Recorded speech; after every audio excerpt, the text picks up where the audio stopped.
Thank you so much for joining me. My name is Jena Quinn, and I will be joining the PESI, there we go, Pediatric Summit in July 13th and 14th, 2023. And just so you know, you can register at the link below. I am really excited to be a part of this as a pharmacist. A little bit about my background is that I am a pediatric pharmacist by trade. So I have been working, I'm a pediatric pharmacist out in New Jersey. I have been working locally at various hospitals in the area within their NICU, PICU, Gen Peds area, and even in the ED. As a pediatric pharmacist, I've always noticed that over the years, in my 12 years of being in hospital settings, that there's a need for pediatric pharmacists to get out to the community. So I started my own business called Perfecting Peds. And what that entails is that we are all pediatric trained pharmacists out in the community at some capacity. So in various facilities, whether that's long-term care, medical daycares, different various private pay patients in all the states. We are lucky enough to take care of a lot of medically complex pediatric patients in the ambulatory care setting. As part of that, as you can imagine, a lot of times we do see ADHD as one of the primary morbidity or comorbidities that we work with. And so when PESI asked if I could do pediatric ADHD pharmacology, I was absolutely thrilled. Again, just a little bit of background. As you all probably know, ADHD is one of the most common disease states in the pediatric population. That being said, especially as primary care providers, a lot of times it is the primary care provider's role working with the family to identify that this child has ADHD. One of the most frustrating things about this disease state, or just in general healthcare system at the moment, is that there is a plethora of children who have ADHD, but then there's a limited amount of psychiatrists and specialists and behavioral specialists that work within this area. And because there's a limited amount, sometimes children are on the wait list. I know locally in New Jersey and Pennsylvania for months and months and months to see the specialists. And so it really falls back on the primary care provider to identify with the parents, diagnose and treat the ADHD, because you can't leave a poor child that you know has ADHD untreated, right, for months. Like I said, sometimes these subspecialists in this area in the Northeast take like 6 months upward to get in. So with that being said, I find that this is a truly valuable CE. So what it basically runs through is A to Z, anything with ADHD. So it starts with obviously the epidemiology, the background, and then goes through, the DSM-5. How do you identify this?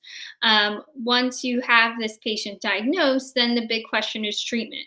So we run through the guidelines, the ADHD guidelines that we have, and based off of their age, their weight, and various comorbidities and disease states, we then run through, okay, which is the best med selection that we should use, whether it's Ritalin or Adderall, and then we also will go into off of that, what are all the things or clinical pearls that we think of as pharmacists that we really, really want to educate our patients on. And with the amphetamines in particular, obviously you have to think about a few things. So we have, as a pediatric population, we really want to hone in on keeping track of their weight.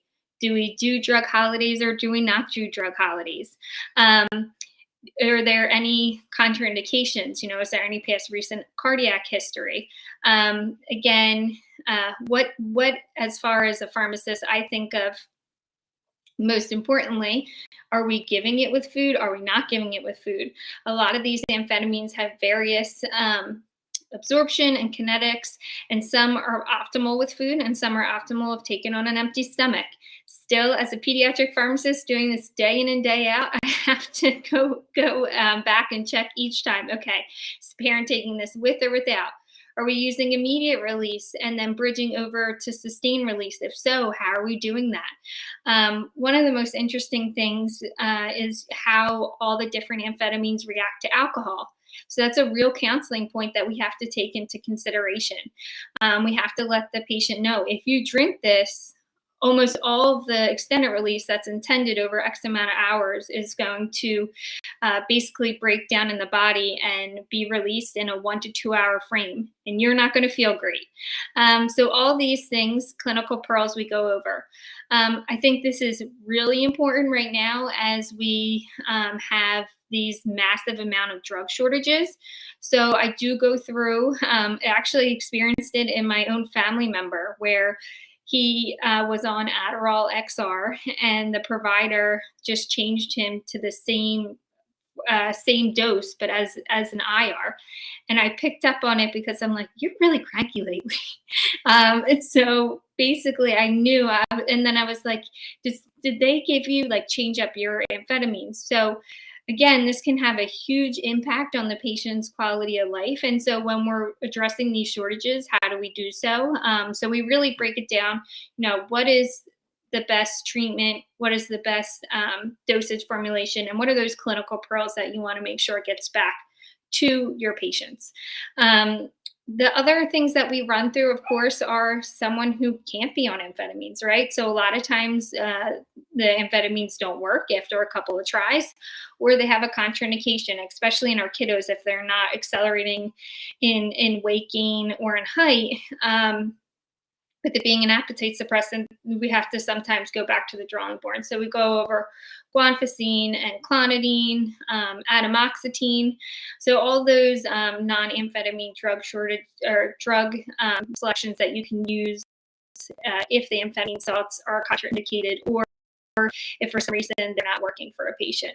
We do also go into, which is definitely a newer field, but something I think that we should be really making our standard of care, especially in these patients who don't respond to first line or second line therapy. We'll go through the pharmacogenomics. So we have a real live patient case where I was able to utilize pharmacogenomics and really help a patient or numerous patients succeed through the combination of just looking at the patient specifically, doing what we call precision medicine through pharmacogenomics, and then really catering and tailoring our plan to the patient specifically.